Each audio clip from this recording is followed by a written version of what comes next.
Oi pessoal, tudo bem com vocês? Neste vídeo de hoje eu quero conversar com vocês sobre por que literatura infantil?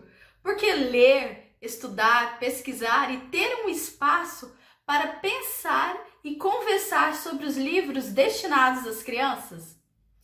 Antes de continuar, eu quero convidar você a curtir este vídeo e se você ainda não se inscreveu no canal, se inscreva e ative o sininho para não perder nenhuma notificação aqui do canal. Muito comum quando eu digo que eu estudo literatura infantil, as pessoas me responderem da seguinte forma: bonitinho, você estuda esses livros? Ou que fofinho, você estuda esses livrinhos? Eu dividi com vocês dois trechos que eu separei aqui, que falam sobre o livro que o Graciliano Ramos escreveu pensando nas crianças. Olhem só. Representa uma espécie de pausa, de recreio, que se concede a este escritor severo, sofrido, tão exigente em relação à forma e tão penetrado do sentido trágico da existência. Olhem só este outro trecho agora. Optando por um caminho de experimentações que lhe permitiria talvez maior descontração, decidiu realizar experiências de literatura para jovens. Esses dois trechos que eu trouxe para vocês falam do livro Alexandre e Outros Heróis, que possui 3 narrativas que o escritor Graciliano Ramos escreveu e que são destinados principalmente às crianças e aos jovens. Reparem como esses dois críticos retratam a literatura infantil escrita por Graciliano Ramos. Esses dois críticos são Rui Mourão e Osman Lins. Falam que esses livros são um campo de experimentações.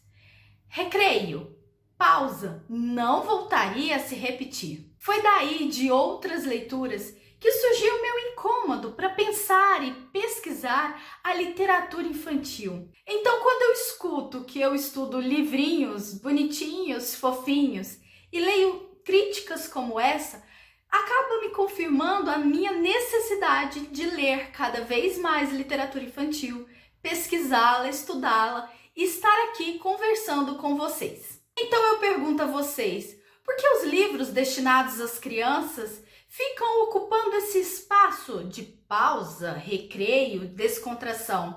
Por que a literatura infantil é colocada nesse campo de desprestígio quando comparada à literatura destinada aos adultos? Aí vocês poderiam me responder: ah, Lília, isso é do século XX, século passado, não acontece mais.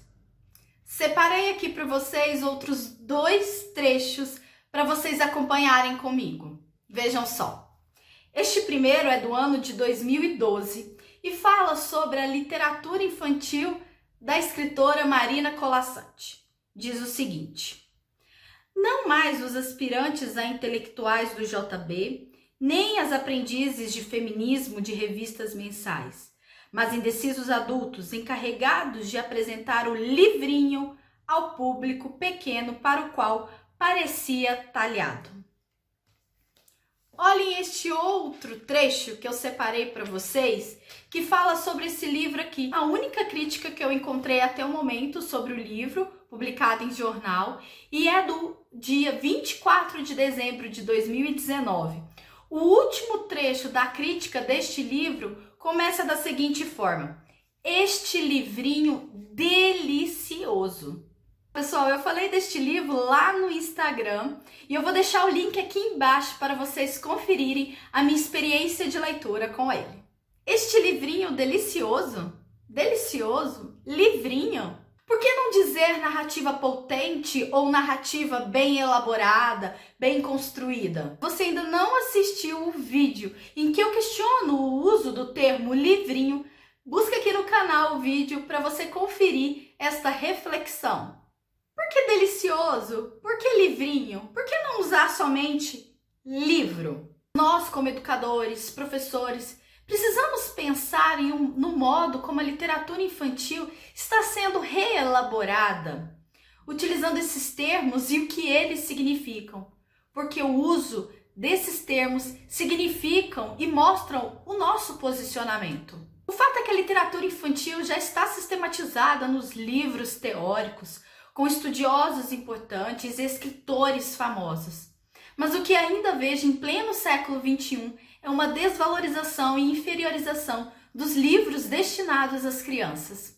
Com isso, a reprodução de conceitos errôneos como livrinho, bonitinho, fofinho, delicioso. Trouxe outro trecho para vocês pensarem aqui comigo, que está neste livro do Peter Hunt, que se chama Crítica, Teoria e Literatura Infantil. Olhem só o que o Peter Hunt fala a respeito. A suposição de que a literatura infantil seja necessariamente inferior a outras literaturas, para não falar que é uma contradição conceitual, é, tanto em termos linguísticos como filosóficos, insustentável. Implica também uma improvável homogeneidade entre texto e abordagem autoral.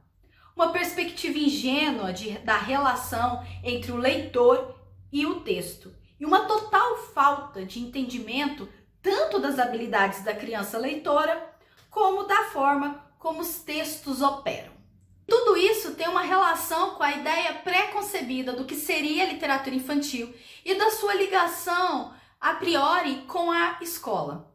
Se você ainda não viu o vídeo em que eu falo da relação entre literatura infantil e escola, confere aqui no canal essa discussão. Podemos neste ponto pensar também, qual seria o intuito das instituições, escola e governo, de sempre estar relaborando a ideia, a concepção e deixar assim a literatura infantil sempre no campo da inferiorização, da minimização, assim como os seus leitores principais, as crianças? Quais seriam os ideais de sujeito e sociedade que estão impressos nessa possível inferiorização da literatura infantil? Será que queremos crianças passivas que não questionam o mundo? Queremos crianças ativas que agem no mundo, questionam, se relacionam de forma afetiva e responsável no e a partir do mundo? Então é preciso tirar a literatura infantil do senso comum.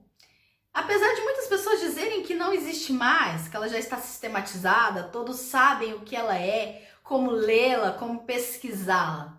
Mas eu e você sabemos que existe esse senso comum. Eles estão fantasiados em outros termos e outras cores. É preciso mostrar o potencial estético da literatura infantil, da sua possibilidade, da sua capacidade de movência, de transformação íntima e social, e o seu papel primordial na formação de leitor. E é por isso, e por todo esse contexto que eu acabei de apresentar a vocês, por que literatura infantil? Por que continuar lendo literatura infantil, pesquisando, estudando e ter um espaço dedicado a pensar, a refletir os motivos dessa constante, podemos dizer até cíclica, forma de reinventar e reelaborar termos para colocar as crianças e a literatura infantil no campo do menor e do inferiorizado. Então é isso, pessoal. A gente se vê no próximo vídeo. Tchau!